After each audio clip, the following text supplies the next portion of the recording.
السلام علیکم N82 کے تمام پیج ممبران کو ہمارا سلام۔ ہم امید کرتے ہیں آپ سب خیریت سے ہوں گے۔ آج کا ہمارا ویلاگ جو اس سلسلے کی تیسری قسط ہے N82 کے صوبائی حلقے PP 73 کے اوپر ہے۔ یہ حلقہ بھلوال تحصیل کے اوپر مشتمل ہے اور اس میں دو بڑے شہر آتے ہیں جو کہ بھلوال اور پھلروان ہیں۔ آنے والے الیکشن میں یہاں سے مسلم لیگ کے متوقع امیدوار سندھو گروپ کے یاسر سندھو صاحب ہوں گے۔ اس حلقے کا شمار مسلم لیگ نون کے مضبوط ترین حلقوں میں ہوتا ہے۔ اس کی بنیادی وجہ بھلوال اور پھلروان شہر ہیں جو مسلم لیگ نون کے مضبوط گڑھ سمجھے جاتے ہیں۔ دوسری طرف PTI نے ابھی تک اس حلقے سے اپنا ٹکٹ فائنل نہیں کیا۔ اس کی بنیادی وجہ یہ ہے کہ اس وقت 4 PTI کے اندر گروپس ہیں جو چاروں کے چاروں ہی خواہش مند ہیں کہ ٹکٹ ان کو ملے۔ ان گروپوں میں سب سے پہلے ہرل گروپ ہے جس کے امیدوار نفیس ہرل صاحب ہیں۔ اس کے بعد آتا ہے بصرہ گروپ جس کی طرف سے شعیب بصرہ صاحب امیدوار ہیں۔ تیسرا گروپ ہے پڑھار گروپ جس کی طرف سے خالد داد پڑھار صاحب امیدوار ہے، اور چوتھا اور آخری گروپ ہے گجر گروپ جس کی طرف سے سہیل گجر صاحب ٹکٹ کے خواہش مند ہیں۔ آئیے اب ہم ان 4 گروپوں کے ماضی اور حال کے بارے میں کچھ معلومات لیتے ہیں۔ اب ہم آتے ہیں سب سے پہلے ہرل گروپ کی طرف۔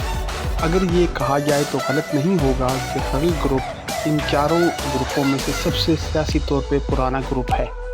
گروپ کے بانی احمد خان ہرل صاحب 1990 سے لے کر 1997 تک 3 مرتبہ لگاتار MPA منتخب ہوئے۔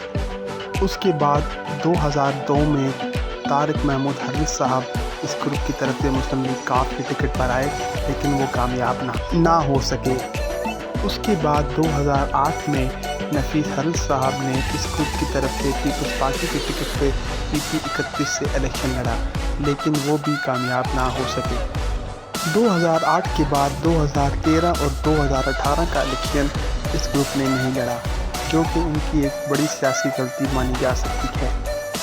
اگر ہم حال میں آئیں تو یہ کہنا غلط نہیں ہوگا کہ ہر گروپ کے اس وقت PTI کے اندر صوبائی اور قومی سطح پر لیڈران کے ساتھ اچھے تعلقات ہیں، اور یہ ایک بڑی وجہ بن سکتی ہے اگر ٹکٹ ان کو ملا۔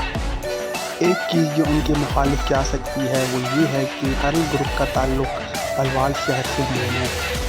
اب کیونکہ بھلوال شہر کی کافی اہمیت ہو چکی ہے تو یہاں سے نہ ہونا ان کے لیے ایک منفی پوائنٹ ثابت ہو سکتا ہے۔ اوور آل ہرل گروپ کا ایک مضبوط سیاسی ماضی اور حال میں PTI کے قومی اور صوبائی لیڈران کے ساتھ اچھے تعلقات ان کا ٹکٹ ملنے کا باعث بن سکتے ہیں۔ اب ہم آتے ہیں بصرہ گروپ کی طرف جہاں سے ان کے امیدوار شعیب بصرہ ہیں۔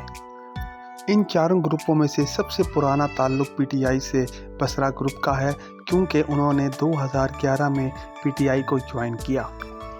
اگر ہم شعیب بصرہ کو دیکھیں تو ان کا جو بیک گراؤنڈ ہے وہ ایک بزنس فیملی سے تعلق رکھتے ہیں۔ ان کا کنو کی ایکسپورٹ کا بزنس ہے اور ان کی کمپنی کا نام نیشنل فوڈ ہے۔ کیونکہ ان کے کاروبار کا تعلق زراعت سے ہے تو ان کے بھلوال اور ارد گرد کے چکوک میں رہنے والے زمینداران سے اچھے تعلقات ہیں۔ کیونکہ یہ تعلقات کاروباری بنیاد پر ہیں اس وجہ سے ان کی تمام پارٹیز کے لوگوں کے ساتھ اچھے روابط ہیں۔ اب جو چیزیں اس گروپ کے حق میں جا رہی ہیں وہ یہ ہے کہ ایک تو یہ PTI کے سب سے پرانے کارکن ہیں، دوسرا مالی لحاظ سے بھی یہ کافی مضبوط ہیں، اور تیسرا کیونکہ یہ ایک کاروباری شخصیت ہیں اس لیے ان کا ذاتی تعلق تمام پارٹیز کے لوگوں کے ساتھ ہے۔ مگر ان تمام باتوں کے ساتھ ایک چیز جو قابل غور ہے وہ یہ ہے کہ انہوں نے اس سے پہلے کبھی بھی الیکشن نہیں لڑا، نہ بلدیاتی نہ صوبائی، اور یہ چیز ان کے اگینسٹ جا سکتی ہے۔ اب ہم آتے ہیں پڑھار گروپ کی طرف۔ اس گروپ سے خالد داد پڑھار صاحب ہیں جو ٹکٹ کے خواہش مند ہیں۔ خالد داد پڑھار صاحب نے عملی سیاست کا آغاز 2008 میں پیپلز پارٹی کے پلیٹ فارم سے کیا، اور 2008 کے الیکشن میں وہ مسلم لیگ نون کے امیدوار سے صرف 500 ووٹوں سے ہارے تھے۔ اس کے بعد 2013 میں بھی انہوں نے پیپلز پارٹی کے پلیٹ فارم سے الیکشن لڑا لیکن اس بار بھی وہ ناکام رہے۔